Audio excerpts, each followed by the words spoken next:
Guys আপোনালোকে চাই আছে ৰবিন ব্লগ ইউটিউব চেনেল মাজতে আৰু 3টা দিন তাৰ পিছতে এই আছে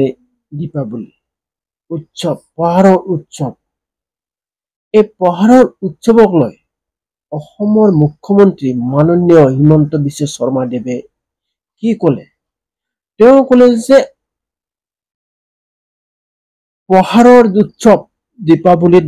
বোমা ফুটাব লাগে আৰু বৰপেটাৰ ব্যৱসায়ী সকলো তেওঁলোকে মনত পৰিছে কিন্তু তেওঁ আজি কিয় হঠাৎ মনত পৰিলে কথাটো ভাবিলে আচৰিত কিয় আচৰিত জানেনে যেহেতু আমাৰ অসমত বৰ বেছিকে অসমত প্ৰভাৱ পৰিছে যেহেতু অল ইণ্ডিয়া হ'লেও অসমত বেছিকে প্ৰভাৱ পৰিছে অসমবাসীৰ বাবে আজি অসমবাসী দুখত মৰ্মাহিত হৈ আছে আৰু আপোনালোকে জানে অসমৰ আদৰৰ হাৰ্টথ্ৰব জুবিন গাৰ্গৰ মৃত্যুৰ পিছত আজি অসমীয়া আবেগত আছে আৰু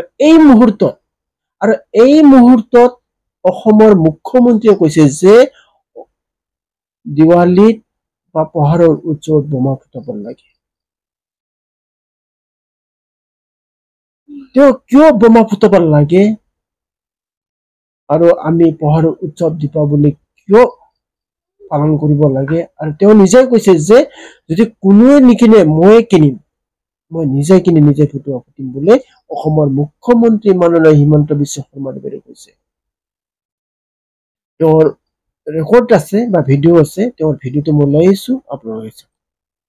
এই বছৰ বৰপেটাৰ আতচবাজি মই নিজেই কিনিম আৰু বৰপেটাৰ আতচবাজি ময়ো ফুটাম আতচবাজি মই নিজেই কিনিম আৰু বৰপেটাৰ আতচবাজি ময়ো ফুটাম বৰপেটাৰ আতচবাজি উদ্যোগ অসমৰ থলুৱা উদ্যোগ দীপাৱলীৰ দিনটোলৈকে বৰপেটাৰ আতচবাজিৰ কাৰিকৰসকলে অপেক্ষা কৰে দীপাৱলী আহিব মানুহে আমাৰ আতচবাজি কিনিব আতচবাজি আমি বিক্ৰী কৰিম আৰু হেৰে আমি পৰিয়ালটো চলাম বছৰটো বহুত সপোন লৈ তেওঁলোকে আতচবাজি নিৰ্মাণ কৰে বহুত সপোন লৈ তেওঁলোকে এই থলুৱা শিল্পটোক বচাই ৰাখিছে এইকেইদিন কোনোবাই কৈ আছে দীপাৱলীত বোমা ফুটাব নালাগে বৰপেটাৰ আতচবাজি শিল্পীসকলে কেনেকৈ ঘৰখন গোটেই বছৰটো চলাব তেওঁলোকৰ কাৰণে চিন্তা কৰাৰ দায়িত্ব আমাৰ নাই জানো অসমত ফাটুৱা জাৰি কৰাৰ যিটো এক প্ৰৱণতা এছাম সংগঠনে গঢ়ি তুলিছে তেনেকে ৰাজ্যখন চলিব নোৱাৰে মই আকৌ এবাৰ মনত কৰিম জুবিন গাৰ্গৰ গোটেই জীৱনটোৱে আছিল দুখীয়া জনৰ কাৰণে মই ভাবো জুবিন জীয়াই থাকিলে প্ৰথমতে জুবিনে সংগঠনসকলক ক'লেহেঁতেন যে বৰপেটাৰ আতচবাজি শিল্পটোক আমি মৰিবলৈ নিদিওঁ মই অসমৰ ৰাইজক আহ্বান জনাম বৰপেটাৰ আতচবাজি শিল্পটোক জীয়াই ৰাখিবৰ কাৰণে দীপাৱলীত আমি থলুৱা শিল্পৰ বা থলুৱা আতচবাজি কাৰিকৰৰ পৰা কিনা বোমা আমি নিশ্চিতভাৱে ব্যৱহাৰ কৰিম আনন্দত নহয় শিল্পটোক জীয়াই ৰখাৰ কাৰণে আৰু জুবিনৰ আদৰ্শক জীয়াই ৰখাৰ বাবে কোনোবাই মোক বেয়া পাব পাৰে আৰু যিসকল সংগঠনে টেলিভিছনৰ পৰ্দাত উলিয়াই যিকোনো এটা ফটোৱা জাৰি কৰি দিয়ে তাক আমি অন্তত আমাৰ চৰকাৰ থকালৈকে আমি তেনেকে চলিব দিব নোৱাৰো কাৰণ আমি এইখন অসম মানৱীয় মূল্যবোধৰ মাজেৰে আগুৱাই যোৱাটো বিচাৰো সনাতন আমাৰ সংস্কৃতি দীপাৱলী অতীজৰে পৰা আমি পালন কৰি আহিছো বোমা ফুটাব লাগে নালাগে মই নকওঁ কিন্তু দীপাৱলীও পালন নকৰো যদি তেতিয়াহ'লে আমি বৰদিনো পালন নকৰিম যদি বৰদিন পালন নকৰো আমি নিউ ইয়াৰ্সও পালন নকৰো আৰু যদি নিউ ইয়াৰ্স পালন নকৰো তেতিয়াহ'লে আমি ঈদো পালন নকৰো সেইকাৰণে মই সিদ্ধান্ত লৈছো যে এই বছৰ বৰপেটাৰ আতচবাজি মই নিজেই কিনিম। আপোনালোকে হিমন্ত বিশ্ব শৰ্মাৰ ভিডিঅ'টো শুনিলে বা তেওঁৰ মন্তব্যটো শুনিলে, তেওঁ কৈছে কিয় বোমা ফুটাব লাগে,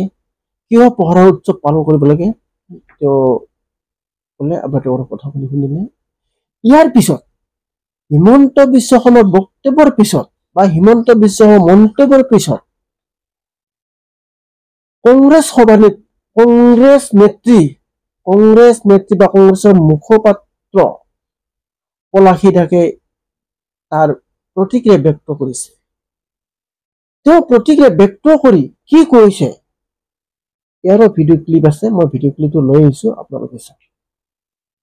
ইয়াৰ বোলে এটকাও নাই, তেওঁ দৰমহা পইচাকেইটাই যেনে তেনে চলি আছে, তেওঁ স্থাৱৰ অস্থাৱৰ সম্পত্তিও নাই, তেওঁ একোৱেই নাই, তেওঁ নিট এণ্ড ক্লিন মানুহ। ইয়াৰ আগতে এটা কথা কৈ ল'ব লাগিব, ধনী হ'লে আম্বানীৰ নিচিনা ধনী হ'ব লাগে আৰু দুখীয়া হ'লে মুখ্যমন্ত্ৰী হিমন্ত শৰ্মাৰ নিচিনা ডাঙৰীয়াৰ নিচিনা দুখীয়া হ'ব লাগে। এতিয়া তেনেকুৱা এজন দুখীয়া মানুহ যাৰ এটকাও নাই, দৰমহা পইচাকেইটাই এতিয়া কিমান পায় সেইটো আমি নাজানো, সেই দৰমহা পইচাকেইটাই তেওঁ ফটকা কিনিব, মানে ক'ৰ পৰা কিনিব, হাঁহি উঠিছে। তেওঁ যিহেতু পইচাই নাই, তেওঁ ফটকা কিনিব ক'ৰ পৰা, যিজন মানুহ 1 টকা নাই, কেৱল দৰমহা পইচাকেইটা। আৰু এটা কথা, এতিয়া কথা আছে যে ফটকা যে কিনে, ঠিক আছে কিনক, আমি বেয়া নাপাওঁ, কিনি পেলাই থৈ দিয়ক। যেতিয়া আমাৰ অসমৰ সম্পদ জুবিন গাৰ্গ দেৱৰ ন্যায় ক্ষেত্ৰত অসমৰ ৰাইজে প্ৰকৃত ন্যায় দেখা পাব, এইখন চৰকাৰে ন্যায় দিব, তেতিয়া সেইদিনা অসমৰ ৰাইজে তেওঁৰ ঘৰৰ পৰা আমি নিজেই লৈ আনি ফটকা ফুটাম। আজি যে বৰপেটাৰ কথা কৈছে, নাই কোৱা জানো, ব্যৱসায়ীসকলৰ কথা কৈছে, আজি সেই ব্যৱসায়ীসকলৰ আজি হঠাতে কিয় মনত পৰিলে? প্ৰথম কথা, ইমান বছৰে মনত নপৰিলে? এককালীন সাহায্য এটা আজিলৈকে দি পাইছেনে? ইমান বছৰে তেওঁ মনত নপৰিলে, আজি পৰিছে। এফালে তেওঁ ক'ব ফটকা ফুটাবলৈ দিছে, আৰু আনফালে তেওঁ দুদিনমানৰ পিছত কি কৰিব, লাইভত আহি, ফেচবুক লাইভত আহি পেলাই কি ক'ব, জুবিন গাৰ্গ দেৱৰ মানে যিটো মানে মানুহৰ মনত এটা দুখ আছিলে, সেই দুখটো কমিলে, 25% হ'লেও কমিলে। মানে ফটকা ফুটোৱাৰ ফলত সেইটো তেওঁ ক'ব, এফালে ফটকা ফুটাবলৈ দিব, আনফালে ফেচবুক লাইভত আহি ক'ব যে জুবিন গাৰ্গ দেৱৰ মানুহৰ প্ৰতি যিটো মানে সহানুভূতি আছিলে সেইটো লাহে লাহে কমি গৈছে বুলি তেওঁ নিজে ক'ব। মানে তেওঁ দুইফালে মানুহক মানে এক প্ৰকাৰ বজাব বুলি ক'লেও বেয়া নহয়। সংবাদ মাধ্যমত দেখিছিলোঁ, কিমান সঁচা কিমান মিছা নাজানো, যে জুবিন গাৰ্গ দেৱৰ যিখন ক্ষেত্ৰ আছে সেই ক্ষেত্ৰত বোলে SOP জাৰি কৰিব। কিমান সঁচা কিমান মিছা আমি নাজানো। এতিয়া আমি ক'ব বিচাৰিছোঁ, জুবিন গাৰ্গ ক্ষেত্ৰত মন্দিৰত যাবলৈ SOP দৰকাৰ নাই, মুখ্যমন্ত্ৰী হিমন্ত বিশ্ব শৰ্মা ডাঙৰীয়া মুখতে এখন SOP লগাব লাগে। তেওঁ অনৰ্গল বিষ বাষ্প বিয়পাই থাকে।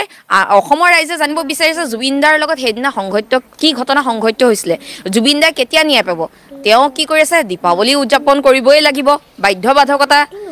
মুছলমানসকলে ঈদ পালন কৰিব নোৱাৰিব, এইবিলাক আমাক নালাগে। এতিয়া আমাক লাগে জুবিনদাৰ ন্যায়। সেইকাৰণে জুবিনদাৰ ন্যায় সোনকালে দিয়ক, আৰু SOP জুবিনদাৰ ক্ষেত্ৰত নালাগে। জুবিনদাৰ যিখন সমাধি ক্ষেত্ৰত তাত SOP লগোৱাৰ কোনো প্ৰয়োজন নাই। SOP লগোৱাৰ প্ৰয়োজন আছে মুখ্যমন্ত্ৰী হিমন্ত বিশ্ব শৰ্মা ডাঙৰীয়াৰ মুখতহে এখন SOP লগাব লাগে।